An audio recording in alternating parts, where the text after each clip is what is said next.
So, good morning, good afternoon, good evening naman sa ibang mga lugar. So, thanks God, glory to God. Thank you sa awitin, kaya manaling, kaya na Joyce carry the light. Si Lord Jesus Christ yung light of the world. So, blessing sa atin mga Pilipino, aklanon, na si Jesus Christ ang ating sinasamba. Kasi doon sa Thailand, ang sinasamba nila na Diyos ay elepante sa Thailand at Buddhism sila doon sa Thailand at ang sinasamba naman sa Bangladesh, daga. Doon naman sa Egypt, ang kanilang supreme god ay yung bull, pulang baka, maliban sa cobra. Sa Japan, ang sinasamba nila yung araw. Kaya ang flag ng Japan, yung red flag na bilog, yun ang sinasamba nila. At of course, tayo na mga Pilipino, praise the Lord, ang sinasamba natin ay si Lord Jesus Christ. Siya yung light of the world. Kaya may mga missionary, buti at sa Africa wala tayo kasi ang sinasamba sa Africa ay crocodile. Buhaya ang sinasamba doon sa Africa ng iba. So sa atin naman, si Lord Jesus Christ. Sambit ko sa youth conference, si Lord Jesus nasa Book of Exodus na sa Old Testament. Tinanong ni Moses, Lord, sino ang pangalan mo? Ang sagot ng Panginoon? I am that I am. Ako'y si ako nga. At yung I am na yon, sa John 14 verse 6, Jesus said unto him, I am the way. Si Jesus yung way, going to heaven. I am the truth. No other truth but Jesus Christ. And I am the light. Yung light ay si Jesus. Because Jesus, meron tayong light ngayon at meron pa tayong eternal life. So, no man cometh unto the Father, walang makapunta sa Ama, but by me, but by Jesus Christ. Kasi yung iba, diretso sila sa Ama, ayaw nila kay Jesus, napansin nyo, diretso sila sa God the Father, hindi sila iwala kay Jesus Christ, ang piniwala nila, God the Father agad. Ay, ang requirement ng Panginoon, ang salita ng Diyos, no man cometh unto the Father, but by me, but by Jesus Christ. So, kailang dumaan sa tamang proseso. So, praise the Lord na carry the light of si Jesus Christ, yung light of the world. At salamat at isa tayo sa nakita ng Panginoon at nasumpungan tayo ng Panginoon kay maraming tayong light. Okay, so sa youth conference na yun, sa AMIG, yung AMIG kasi ay Aklan Ministerial Intercessory Group. At ang nag-participate doon ay 6 na churches and mission. Pangpito kay Pastor Jobert Concepcion na Metropolitan Bible Baptist Ecclesia sa Liso. Of course, Pastor Changan sa MBB Makato, Pastor Wilbert Concepcion, MBB Balite, Pastor Shanmark sa Bethlehem Bible Baptist Mission, Bethlehem siya. Tayo naman, Bethany Baptist Church Mission. At salamat tayo na Bethany ay nung nasin out kami by God's grace. Ang edad doon ng Bethany ay 70 years old bilang church. At doon pa na nag-graduate rin yung tatay ni Pastor Abante, yung congressman sa tatay Abante sa Bethany, sa Baptist, sa Bible College, sa Bethany, Makati. At doon din nag-aral pala si Pastor Abante, yung congressman na 6th District, doon din pa nag-aral sa Bethany. Pero ang church na pinagpastoran nila ngayon ay may 50th anniversary na. At ang Bethany, naka 71st anniversary. Ang Bible Baptist sa Cebu ay mga 60, ilan naman? 63? 68 na. So matanda lang pala ang Bethany na 3 years old. No?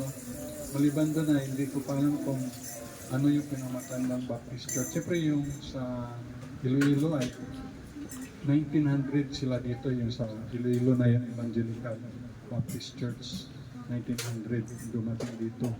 So praise the Lord na at salamat rin kay Pastor Yoli sa Aklan Baptist Church at sa yung mga pastor sa Tira dahil nag-instrumento rin sila ng Panginoon at least nakarating ako, kami at tayo sa Bethany Baptist sa Makati. At the pastor, si Pastor Jerry Nable. So praise the Lord sa buhay ng Pastor Nable. At siyempre wala nang pwede mga-akusa sa atin na ay, sila Pastor Joyce, Missionary Joyce, kung yan sila, bogus yan sila, o wala silang authority, so wala nang makapagsabi niyan dahil under na tayo sa Bethany Baptist Church Makati by the grace of God. So are you happy, amen? Na ang ating sending church na ay Bethany Baptist Church Makati.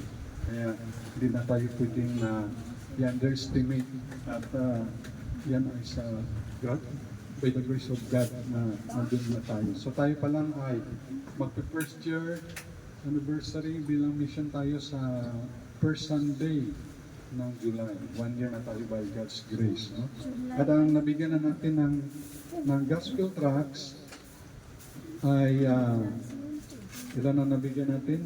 Parang, di ko makamali, ay 946. No?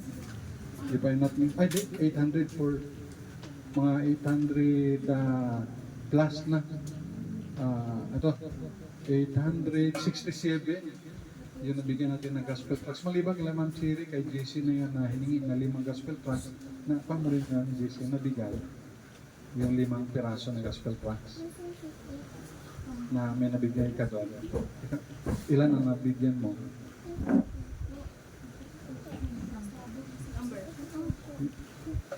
Ilang piraso? Ha? 3? So praise the Lord. So 3.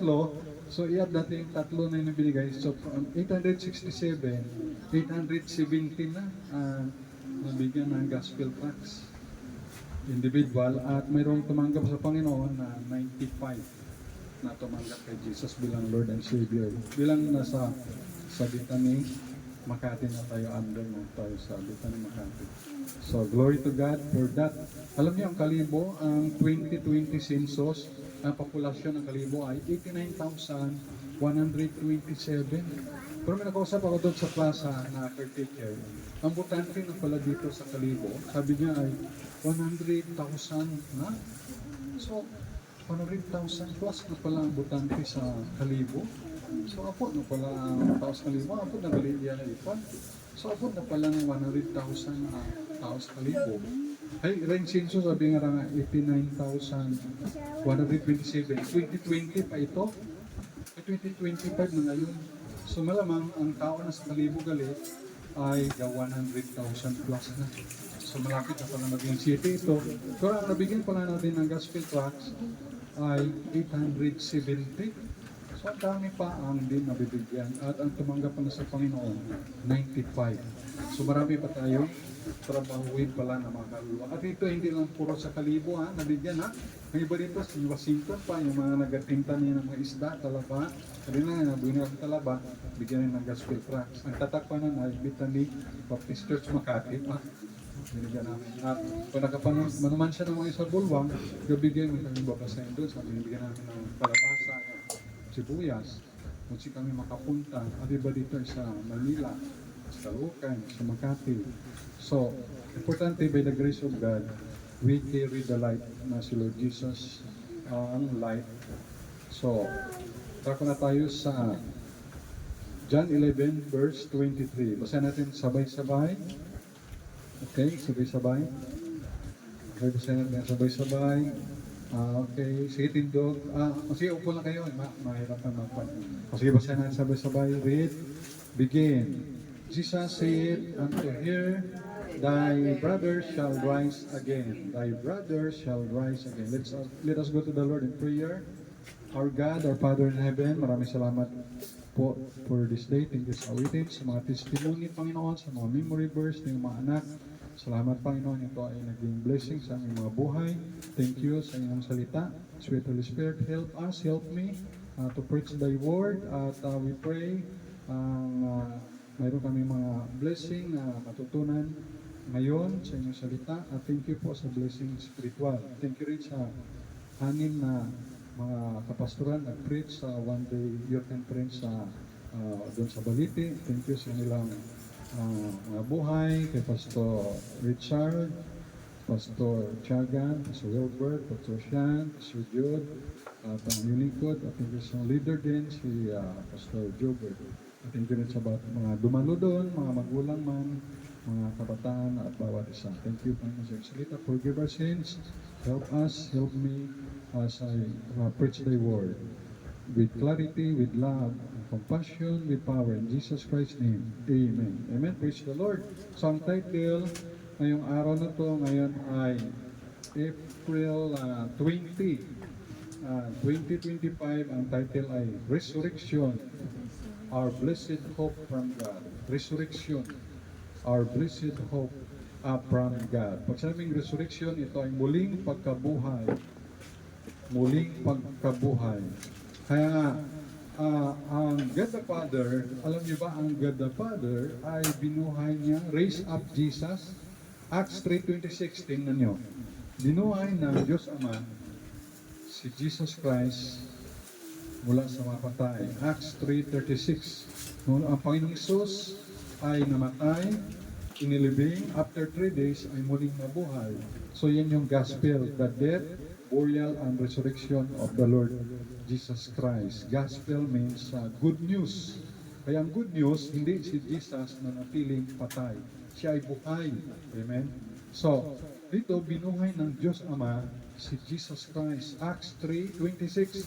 Maganda na may mga kayo, may ballpen, may notebook, ilista nyo, no? Para meron din kayong reference. Pero ang advantage sila naka-record sa YouTube. Kung patsagaan nyo lang, mapakinggan nyo rin doon. Pero kung nakalista rin sa Bible nyo, maganda rin. Acts 3:26, sabi po dito, unto you first, God, having raised up His Son, Jesus. So ang tinutukoy dito ay yung God the Father, na binuhay niya having raised up His Son. Raised up His Son, Jesus, sent Him to bless you in turning away every one of you from his iniquities. So, pansinin nyo, God the Father raised up Jesus. Acts 3:26. Pangalawa, the Holy Spirit or the Holy Ghost raised Jesus. Also, Romans 8:11. Ang Holy Spirit ay Diyos. Meron siyang emotion, nasasaktan siya. Kaya nga sabi, quench not the Spirit, huwag pigatiin ang Espiritu. Kasi ng ibang grupo, sabi nila ang Espiritu daw, ang Holy Spirit ay force lang, puwersa. Pero ang totoo, ang Espiritu Santo ay Diyos siya, mayroon siyang damdamin. Kaya nga huwag pigatiin ang Espiritu. Pati niya, Romans 8:11. Romans chapter 8 verse 11, binuhay rin niya si Jesus Christ. Romans 8:11. Romans chapter 8 verse 11, sabi po dito sa verse 11. Yan, sa verse number 11, but if the Spirit of Him that raised up Jesus, okay, kita nyo? But if the Spirit of Him, yung Spirit of Him that raised up Jesus from the dead dwell in you, he that raised up Christ from the dead shall also quicken your mortal bodies by His Spirit that dwelleth in you. So napansin nyo dito, Spirit of Him that raised up Jesus from the dead. So ang Holy Spirit ay raised up Jesus, binuhay niya ang Panginoon Kristo. Romans 8:11, tinandaan nyo na sa Bible nyo. So, una, binuhay ng Ama ang anak. Acts 3:26. Pangalawa, binuhay ng Espiritu Santo. Holy Spirit raised up Jesus. Romans 8:11. Pangatlo, si Jesus Christ, binuhay niya ang sarili niya. Ha? Meron ba ganon? Oo. Binuhay rin, dahil Diyos si Jesus, binuhay niya sarili niya. John chapter 2 verse 19. O, tingnan niyo. John chapter 2 verse 19. Jesus Christ raised Himself. Oh, amen. Praise the Lord. So, ito ang kagandahan sa atin na kung makikinig kayong mabuti, talagang may matutunan kayo at blessing. John chapter 2 verse 19. John chapter 2 verse 19. Jesus answered and said unto them, destroy this temple, and in 3 days I will raise it up. Yung temple doon ay temple, the body of Jesus. Sabi niya, destroy this body, this temple, at sa ikatlong araw, akin itong erase it up. Akin itong bubuhayin muli. Verse 20, then said the Jews, 40 and 6 years was this temple in building. Akala nila yung temple sa Jerusalem, ito ay ginawa ng 46 years. And wilt thou rear it up in 3 days? Verse 21, but he speak of the temple of his body. Yung temple, yung body ni Jesus. Kaya sa John 2 verse 19, Jesus Christ raised Himself. Amen? So napansin na, binuhay ng Ama, si Jesus. Binuhay ng Holy Spirit, si Lord Jesus. At binuhay ni Lord Jesus ang kanyang sarili. Amen? So makita natin doon na si Jesus ay Diyos. Kasi binuhay niya sarili niya. Pero niwala tayo, there is one God. Okay? One God. Here, O Israel, the Lord our God is one Lord. At sa Book of Timothy, for there is one God and one mediator between God and man, the man Christ Jesus. So tao si Jesus Christ, 100%, tao rin, Diyos rin siya 100%. Kasi kung hindi siya makatawang tao, hindi siya mapako sa cross, wala tayong katubusan, wala tayong kaligtasan na natili pa tayo sa ating mga kasalanan. Dahil lahat tayo, ako at ikaw ay makasalanan. Wala ditong perfecto, kahit yung si perfecto, hindi rin perfecto. Pangalan niya si perfecto, nagkakamali pa rin. Mula presidente hanggang barangay tanod o barangay kagawad ay nagkakasala. Lalo ngayon, eleksyon, no? Ayan naman, lahat ng pangako.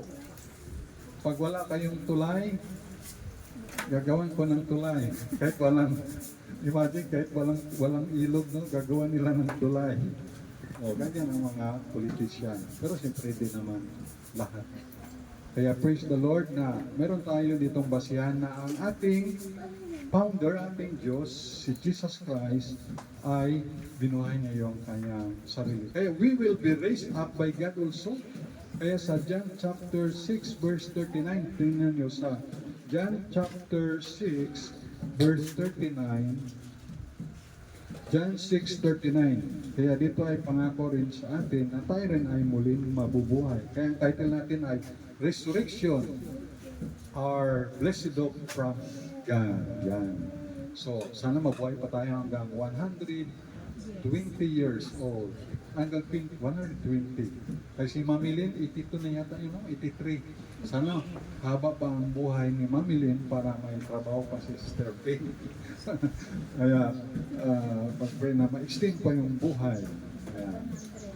Kaya, praise the Lord na dito sa John 6 verse 39, sabi dito, and this is the Father's will. Ito yung kalooban ng Ama, which hath sent me, and that of all which He hath given me, I should lose nothing. Yung binigay sa akin ng Ama ay walang mawala sa kanila.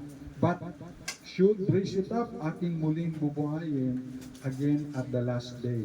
And this is the will of Him that sent me, that everyone which seeth me, seeth the Son, and believe it on Him may have everlasting life, and I will raise him up at the last day. So sabi ni Jesus, I will raise him up at the last day. So aking siyang bubuhayin sa huling araw. Ayan. So, pero yung mga founder ng mga religion ngayon, dito, mga founder ng religion dito sa sanlibutan, ay walang record na sila'y muling nabuhay. Halimbawa, ang pangalan nito ay si Siddhartha Gautama, aka Buddha. Hindi ako makamali, si Siddhartha Gautama, aka alias Buddha. Si Buddha, walang record na siya ay muling nabuhay. Walang record. Pero sinasamba siya na marami rin na million rin o na mga Buddhism ang kanilang belief, lalo sa part ng China, ng Tibet, ng Thailand, mga dyan banda, mga Buddhism. Pero walang record na si Buddha ay muling nabuhay. Yung founder naman ng Islam o Muslim, si Muhammad, wala ring record na si Muhammad ay muling nabuhay. Yung Hinduism, research ko, walang founder yung Hinduism, yung Hindu, yung sa India, wala silang founder. Pero alam mo kung ilan ang Diyosan nila sa Hinduism? Abot sila ng mga 1 million gods. O, imagine 1 million gods. Diyos nila, bata, baga, kahoy, puno, ninuno, ano pa, mga insekto. mga bato, kahoy, ano, 1 million ba naman yan? O di ba no? Palaka, cobra. O, kaya minsan hindi dinapatay yung, halimbawa, insekto wag patayin, baka doon yung kaluluwa ni lolo mo, babalik pa yun. Yun ang maniwala sa Hinduism. At doon sa India, meron silang batas doon na pag Hindu na sila, ay bawal na sila maging Kristiyano. Bawal sila maging Baptist, maging Protestant, maging Bunagin, maging Katoliko, bawal. Bawal doon sa India. Meron silang batas doon na ginawa na ang India is for Hinduism. Kaya minsan yung mga missionary doon, mga foreigner, mga kano, ay dinapatay, dinasunog yung kanyang mga sasakyan. Minsan yung nagtitipon lang, it's either Catholic na mga so-called Christian o Protestant o born again o Baptist. Minsan susugurin sila sa kanilang worship gathering. Tapos paghambalusin sila ng iron rod ng mga Hindu. Ganun doon kasindi. So, walang founder ang Hinduism, pero meron silang 1 million gods. Si Confucius, ito naman yung sinasamba sa Japan. Si Confucius, wala ring record na muling nabuhay. O, sino pa? Si Baal. Siyempre, ito naman yung sa Israel that time. Si Baal, si Ashtoreth, wala na record na muling nabuhay. Si Cobra, si Bull, o si Cobra, si Felix Manalo. Wala ring record na muling nabuhay. Siya yung founder ng INC ng July 1914. Si Joseph Smith, founder ng Mormons, wala ring record na muling nabuhay. Si Charles Taze Russell, ang founder ng Jehovah's Witnesses, wala ring record na muling nabuhay. And then, si Soriano, namatay na. Sa dating daan, walang record na siya muling nabuhay. At si Kibuloy. Di ba naman si Kibuloy patay, bilanggo lang siya. Paglakan pa na imong pastor, senador. Oo, mukhang senador. So, lubat. So, walang record, pero continue. Walang record na nabuhay. Yung mga nabanggit ko, maliban kay Kibuloy, siyempre, buhay pa nasa Pasig City, Juliata. No? So, yan. Sir, ginaklaim niya na sabi si Jesus Christ.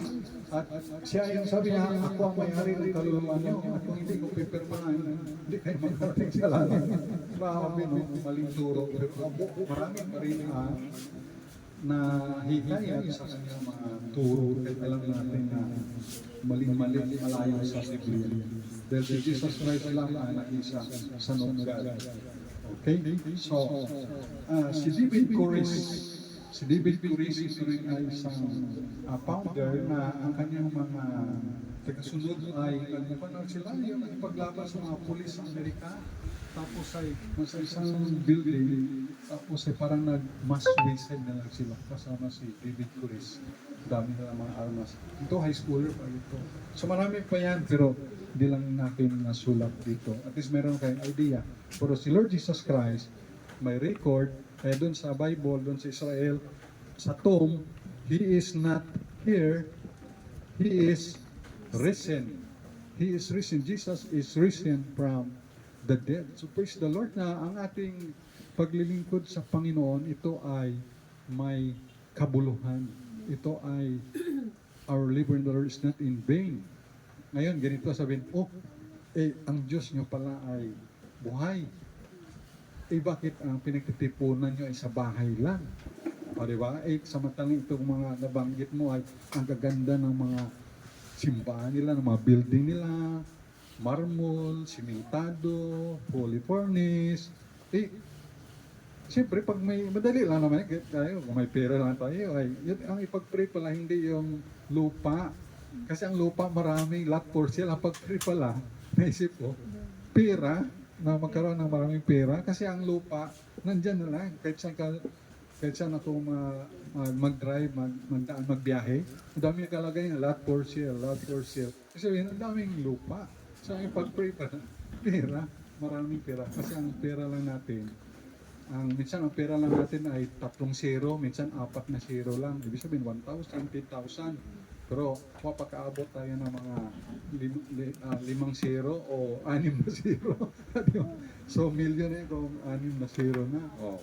So, kaya, hindi yun basihan na, uy, kayo naman, pinagtitipunan nyo lang sa bahay, tapos ang Diyos nyo ay tunay, tapos sa bahay lang kayo.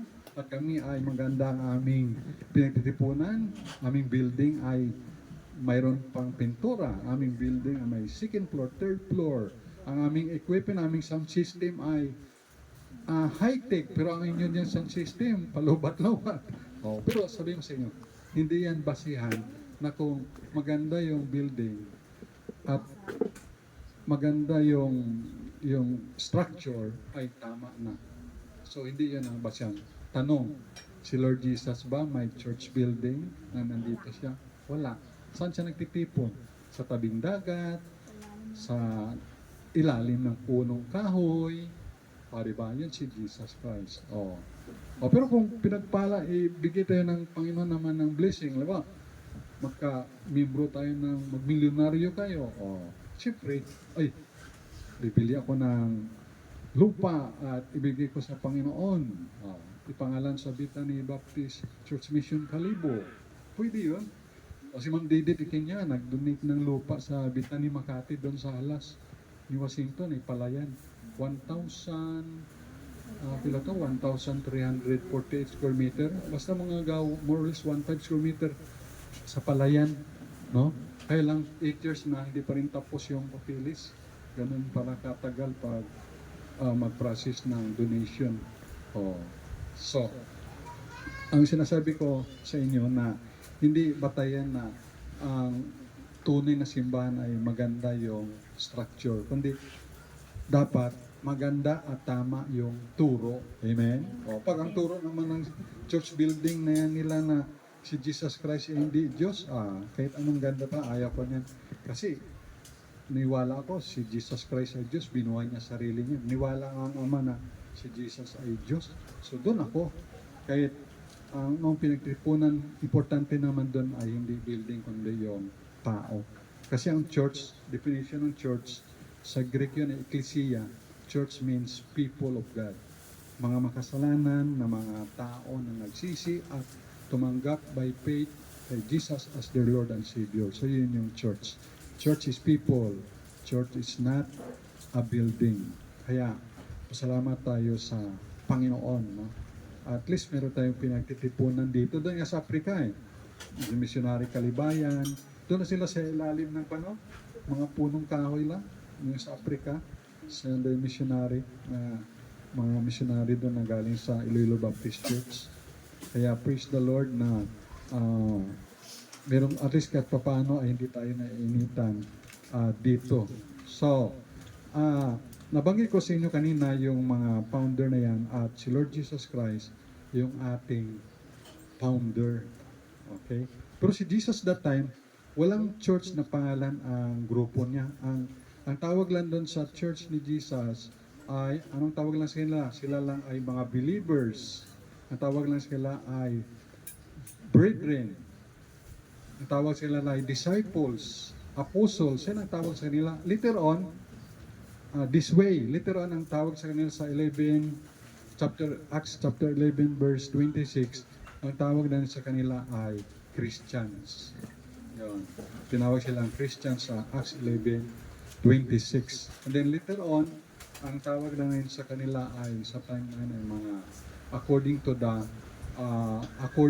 leader. Ang leader nila ay si Montano, ano pa yun? Sanday, ang mga leader sa Trail of Blood na yun. Ayan. Later on, tinawag sila. Dahil nagkapang-baptize sila, naging baptist sila. Yan ang tawag sila. Kasi ang teaching ng baptist, pareho sa teaching ng mga apostles at ni Lord Jesus Christ. So dito sa John chapter 11, Jesus had conversation with Martha regarding sa status ni Lazarus na kanyang brother. Kaya sa John chapter 11, Verse 1, now a certain man was sick, may sakit. Si Lazarus, ang pangalan of Bethany, the town of Mary and her sister Martha. Kaya, iwas tayo sa sakit. Depende sa pinapasok natin sa ating labi, kinakain natin, halimbawa ang kinakain natin ay puro mantikain, puro may sarsa, sigurado LBM kanyan. Naranasan ko yan. Pag ang pagkain ay puro mantikain, palaging kinakain mo yung karning baboy at balot, sigurado may high blood ka. Kung palagi iniinom may soft drinks, juice, mga tang, itoklak, ice cream, gatas na maraming sugar, lalo si JJ pag naggatas yan, daming sugar nilagay niya. At maraming rice, diabetes naman. So mahilig sa maalat, chichirya, kidney trouble naman, etc. Anything na sobra ay masama. We don't know the lifestyle ni Lazarus at nagkasakit siya. Ang address nila, Lazarus, Martha and Mary, ay sa Bethany na town. Bethany town, ito ay sa lugar ng Judea. At malapit ang Bethany sa Bethlehem, sa Jerusalem. Kaya ito ay sa Israel. Silang tatlo, si Martha, Mary, and Lazarus, ay kaibigang matalik ng Panginoong Kristo. Si Mary yung nagbuhos ng pabango sa paa ng Panginoong Isus at pinunasan mismo ng kanyang buhok. May mga tao na offended. Naalala ko yung pelikula ni sino yung bingaw? Yung walang ngipin? Rene Requestas. Mayroon siya pelikula na sabi niya, hawakan mo lang ang kahit anong bahagi ng katawan ko, wag lang yung buhok ko. Sabi ni Rene Requestas. Pero ibig sabihin sensitibo, no? Pero alam nyo, yun pa ang ipinahid ng mahabang buhok ni Mary sa paa ng Panginoong Kristo. Diba?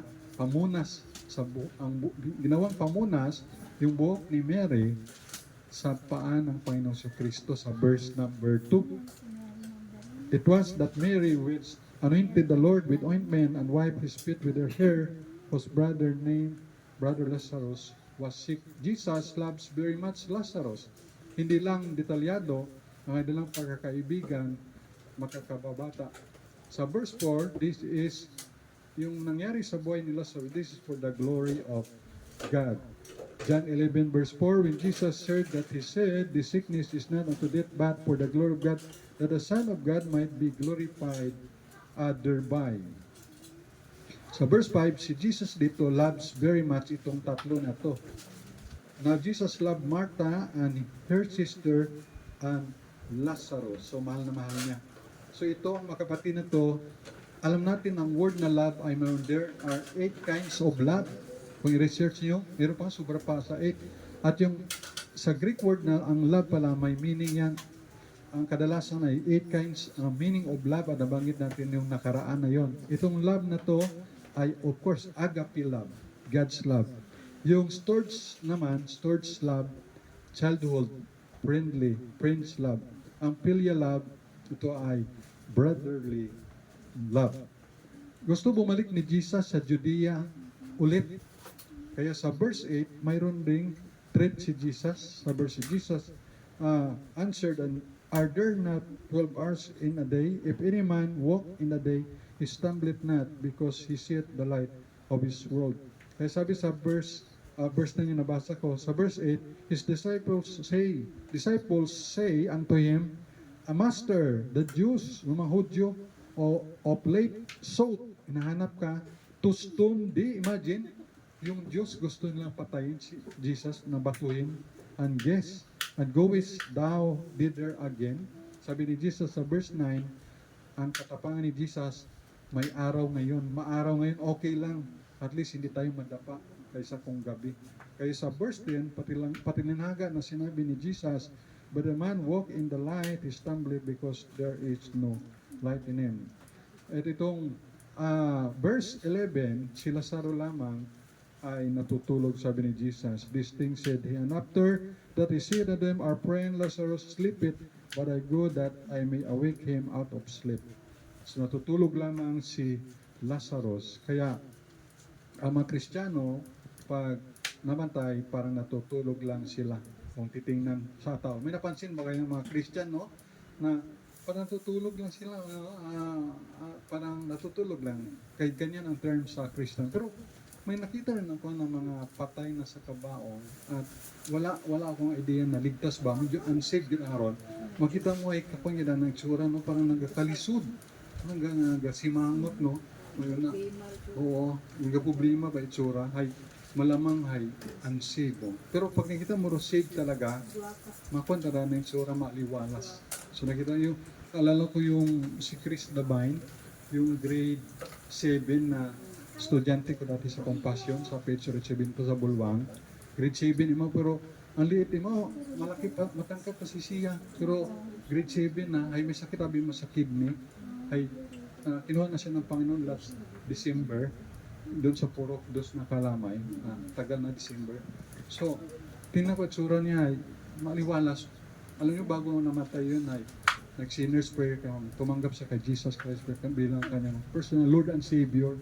So sa heaven siya. Minsan pag nakawitness ako ng ng katugay atilin nga sa sister-in-law ko na nanay. Anong edad din nun, siguro mga 70 plus o manog 80, no? Sa provincial hospital. Nawitnessan ko, imbes patawagan ng pare, ay mabuti nauna yung pastor. At least yung pastor nag-witness, nasira ko. Tumanggap si nanay, sino yung nanay niya? Nanay ni Atilin, aking sister-in-law. Tumanggap kay Jesus bilang Lord and Savior. So tumanggap siya. So tungtuwa ako dahil although hindi ako nakatrabaho sa bangko o hindi ako naging police o sa mga nagtrabaho sa Development Bank of the Philippines, nag-apply ako dyan, training ako. Para sa akin, boundary na, kung tricycle driver, boundary na ako kay, although hindi ako nagtrabaho secular, bawi naman kay, naka-witness ako ng kaluluwa at bago siya namatay, at least tumanggap sa Panginoon. Kung bawi ako, tuwang ako, bawi ako. So, ito yung blessing sa trabaho ko, profession ko na sa Panginoon. Pero kayo, kahit anong profession nyo, pwede nyo rin magawa yung pag-share ng soul winning, pag-share ng gospel. No? Tayo pwede makagawa niyan lahat. Kaya itong si Lazarus ay natutulog lang ang sabi ng Panginoon. Pero ang totoo nun, sa verse 13, sabi dito sa verse 13, John 11, verse 13, howbeit Jesus spake of his death, but they thought that he had spoken of taking of rest in sleep. For Jesus, sleeping means death. Pag tao matulog, pag natulog tayo ay half dead, no? Half dead. Sa verse 14, sabi ni Jesus dito yung katotohanan. Then said Jesus unto them, plainly Lazarus is dead. Sa verse 15, ito ang good intention of Jesus. Sa verse 15, and I am glad for your sakes that I was not there, to the intent ye may believe. Nevertheless, let us go unto him. Verse 17, nalibing na pala 4 days ago si Lazarus.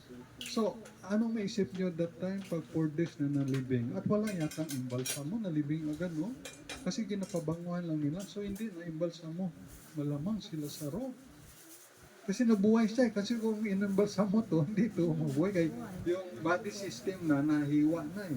Tinanggal na yung dugo eh. So, hindi na imbalsamo si Lazarus. At sa verse 17 na to, ay nalibing na siya ng 4 na araw na pala. Then when Jesus came, he found that he had lain in the grave 4 days already. So verse 18, now Bethany was nigh unto Jerusalem. So yung Bethany ay malapit sa Jerusalem, about 15 furlongs of, diba kung ano ang furlongs na to? Ano kahaba ang furlongs na to? Kung 1 meter o mahaba pa sa yarda, furlongs, hindi lang na-research. So malapit lang, baka ito ikuan lang yung Bethany at saka yung Jerusalem, baka parang Numancia, Kalibo lang, parang ganun siguro. Malapit lang ay. Ayan. So praise the Lord na tayo na ay under tayo sa Bethany Baptist Church sa Makati. So 71 years old na yung church. At tayo yung making send out sila sa Bethany Mission sa may Tagaytay City. Yung pastor doon, dating trabaho, FW, kung yun, matanda pa sa akin, FW dating sa Middle East, mission man, tent meeting. Ngayon ay, uwi na sila sa Tagaytay naman. So yun ang bunso. So tayong pinaka-sikin sa bunso na missionary. Oh. So, sabi dito sa verse number 18, Bethany was nigh to Jerusalem. Bethany, alam yung Bethany na lugar ay pahingahan ng Panginoon. Paborito niya na stopover ba na yung Bethany na lugar. Wow! Sana makapunta rin tayo sa Israel, no? Kailan kaya? Saka na siguro pag dito na si Lord Jesus sa 1,000 years of reign of Christ. Tapos kung 1,000 reign of Christ, 1,000 tayo dito, si Lord Jesus ang maghahari, perfect government na yon. Kasi kahit dito sa Pilipinas, kahit sinong presidente magpalit yan, may wilga pa rin yan. Kasi mula kay Marcos hanggang kay Duterte, kay Bongbong Marcos, may wilga. Pero pag si Lord Jesus na siguro, wala nang wilga yan. Kaya, ha? Ilang furlong? Oh, furlong. Natanong ko nga, Ilang Oh. furlong? 15 furlongs yung layo ng Bethany sa Jerusalem. Kaya, makarating rin tayo nun sa Israel. Pero ngayon, pwede rin na makapunta sa Israel basta may pera lang. 3,017 meters. 3,017 meters. So 3,000 kaganito kasi ito 1 meter. So 3,000 kaganito. Iba na to sa... So parang pan man. Parang mga naman siya, halibo naman siya. Ilang kilometers? 3.017 kilometers. 3 kilometers. Eh tama, naman siya lang. Karating lang na bayan. So ibig sabihin yung Bethany town. Yung Jerusalem man na ay capital town city man na. So parang ganun. Parang nasa naman siya lang yung Bethany. Alba dito Kalibo, ito yung Jerusalem. So ganun lang kalapit. Kaya, thank you. So, furlong sabi ay. So, 3,000 3 meter. 3 point something plus kilometer. 3.7 kilometer. So, yun. So, ang kultura dun sa Israel ay comforting sa mga namatay. Kaya sa verse 19, kinumport. And many of the Jews came to Martha and Mary to comfort them concerning their brother. So walang pagkaiba yung kultura ng Pinoy at saka taga-Israel, mga Hudyo, nagka-comfort. Pero alam nyo ba na maliban dun sa, halimbawa kung yung namatay na Hudyo ay wala talang kamag-anak, no? Nag-hire sila, gabayad sila ng manog iyak. professional na taga-iyak, whippers, whip. No? Kaya they hired whippers na tagayak sa ibang patay. Imagine pati talent pati lang pag-iyak ay talent pa rin pala. At di ba ang iyak ay maraming meaning ang iyak, Jesus weep. O sino ang memorize doon palagi si Caitlin? Crystal. O Jesus weep. Kasi may unang iyak na, ba't ka umiyak? Kasi tears of joy. Ayan. Mga kayo umiiyak kasi nadula ng cellphone, gayak man. May gayak ay iniwan yung mga anong nobya, gayak na naman. Gayak yung mga naiyak man na alima na paso. Oh. Naiyak imaw dahil naiwanan yung mga sakyan, eroplano. Diba ibang iyak, no? Pero iyak man dahil namatay paraya kay na ginabayran. Okay. Sa verse 20, Martha heard that Jesus was coming. At sa verse 21, kung nandito ka lang sana, sabi ni Martha, hindi mamatay ang brother ko. Sa verse 22, God the Father always answered the prayer of Jesus. What a fellowship between God the Father and God the Son. Kasi kung ano ang hingin ni Jesus, ibigay ng Ama. We have salvation of our loved ones, friends, neighbors, Jews, and other races. Alam nyo, si Lord Jesus, di niya talaga gusto mamatay sa cross. Di ba sa Garden of Gethsemane siya, 3 times nag-pray siya na, Father, let this cup pass over me. Kung pwede ay malampasan ko ang sarong ito. Dahil alam niyo yung sakit na maramdaman na pag napako sa cross, siya, bago sa dakpin, siya ay latiguhin, sampalin, suntukin, kotyain, painitan, latiguhin, ilibakin, o ginabuli man si Lord Jesus, tapos ibilad sa araw, ipako ang kanyang mga kamay at paa. Alam niyo yun Diyos siya di ba? Kaya sabi ni Lord Jesus, kung Ama, kung pwede, maglampas, hindi na lang naman yan, maglampas na lang, nevertheless, Not my will, but your will. So, ang will talaga ng Father God, mamatay talaga si Jesus na mayroong sakit, yung kasakit talaga. Kaya, huwag nating i-take for granted yung sakripisyo ni Lord Jesus. Huwag nating ibaliwala ito. Huwag nating ibaliwala ba na ganun lang kay si mismo ang Panginoon ayaw niya mamatay sa krus eh. Kasi alam niya, napakahirap si Panginoon nasaan naman siya eh. Alam niya yung pain. Kaya, pero ang gusto ng Ama talaga, kalimbayaran talaga kasi yung kasalanan. For the wages of sin is death. So yung kasalanan ng tao natin, wala namang kasalanan si Lord Jesus eh. Yung kasalanan kaya, yun, binayaran talaga ng Panginoon. Kaya ang ating paglilingkod sa Panginoon, hindi ito sapat para tubasan ginawa ng Panginoon. Meron ako nabasa nga, ng 2 oras lang man na kayo gasimba, tapos maraming dahilan na masakit ang katawan ko, busy ako, may pupuntahan ako, pero pagdating sa trabaho, 8 hours ang trabaho, minsan may overtime pa, 8 hours Monday, 8 hours Martes, 8 hours Wednesday, Thursday, Friday, pati Saturday may overtime. Tapos hingba lang, 2 hours, minsan nga, hindi naman nga ni 2 hours, lalo ang pastor niya dito, pag nakita niya na malapit na mag-alas 12, gastat na siya eh. Ewan sa mga born again yun eh, alauna, bago matapos eh. Pero baptist kasi ang kanya eh, ang pastor kaya. kaya ang baptist kasi pag tatahimik lang daw ang Baptist Church, dalawa lang yan, mag-offering at magkaon. Kain daw. So, praise the Lord. Kaya dito ay, sabi dito, thy brother shall rise again. Sa verse 23. Sabi sa chapter 11 ng John, verse 23, Jesus said unto her, thy brother shall rise again. Ano sabi naman ni Mary? May believe si Mary ay. Sabi niya, sabi ni Mary, naniwala Martha said unto him, I know that he shall rise again in the resurrection in the last day. At confirm ito ni Lord Jesus. Jesus said unto her, I am the resurrection and the life. He that believeth in me, though he were dead, yet shall he live. Amen. So wala na. Tapos na. Wala na akong sinulat. Kaya tapos na ang outline. So amen.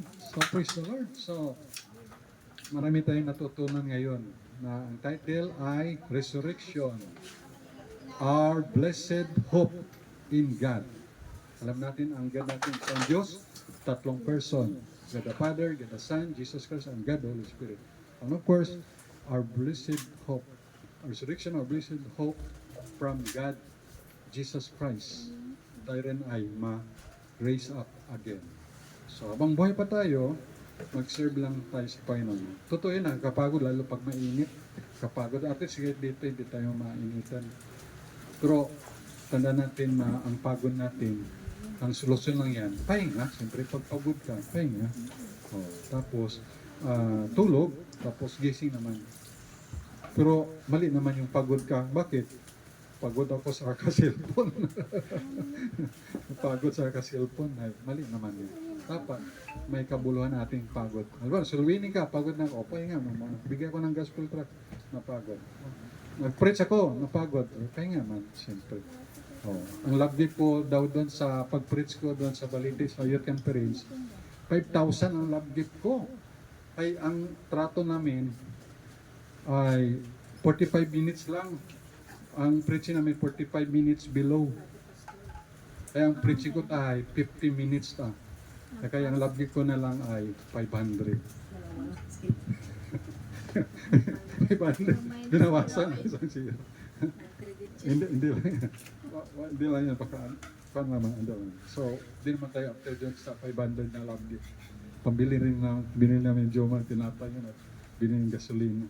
So, praise the Lord. Importante, nakaminister tayo sa mga kabataan. Minsan nga, ayaw kong pumunta doon kay kapagod talaga mag-drive, layo.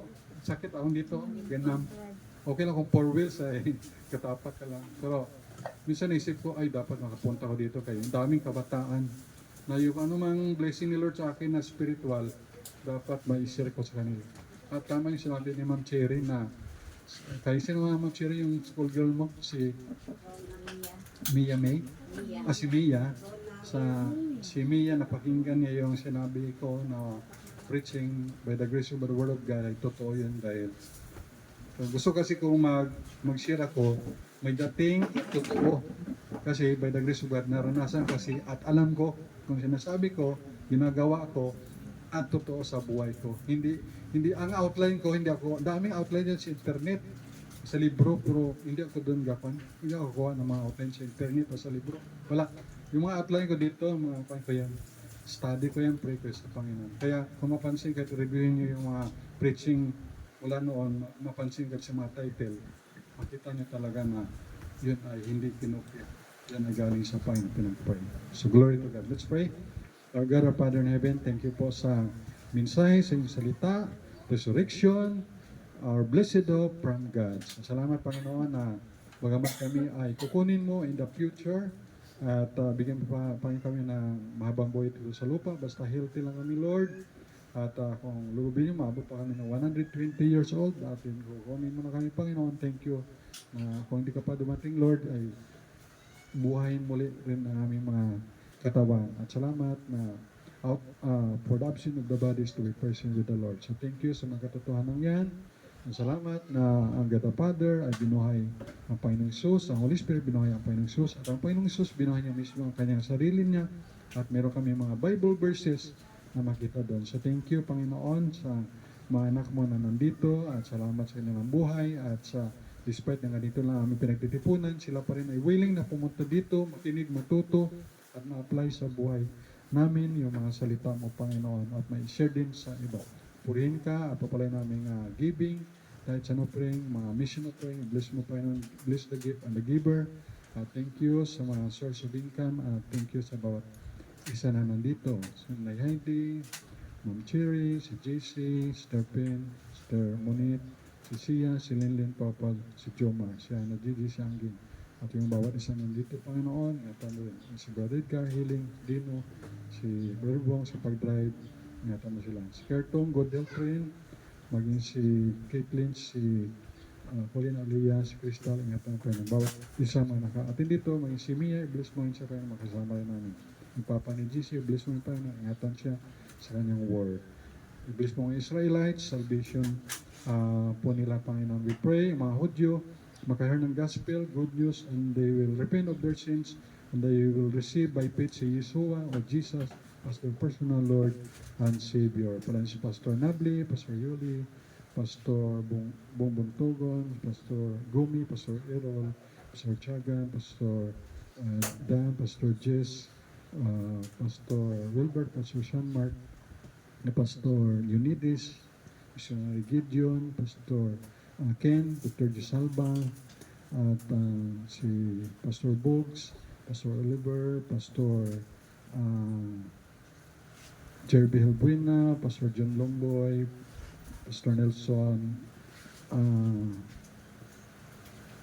Panginoon doon sa Bicol, at yung mga iba pa na hindi ko nabanggit pa, mga missionary, evangelist, pastor, missionary Ribot, bless mo yung Panginoon, missionary si Rachel Ann, at iba pang mga Dulcitan, iba pang missionary, Edward Calibayan, at mga missionary, Panginoon, ng Bible Baptist Cebu at ang Bitani, at iba pang mga churches, Panginoon. I-bless mo aming bansa, aming eleksyon sa May 12. Pala niyo, Panginoon, na sana, we pray, manalo yung mga dapat manalo, na wala maging peaceful and honest election, at manalo yung mayroong takot sa inyo, Panginoon, bukas sa Ebanghelyo, at we pray, man Lord, i-bless mo ang Aklan Province, ang Kalibo, ang Numancia, ang Washington, ang karatig na bayan. Bless ang bawat nag-represent na bawat pamilya. Give your special blessings to them, Lord, sa bawat isa nandito, representing their family. Thank you for loving us. We love you. Thank you, sweet Holy Spirit. Bless rin naming pagkain na kakainin. In Jesus Christ's name we pray. Amen and amen. Thank you. God bless and good morning. Jay, ating offering back.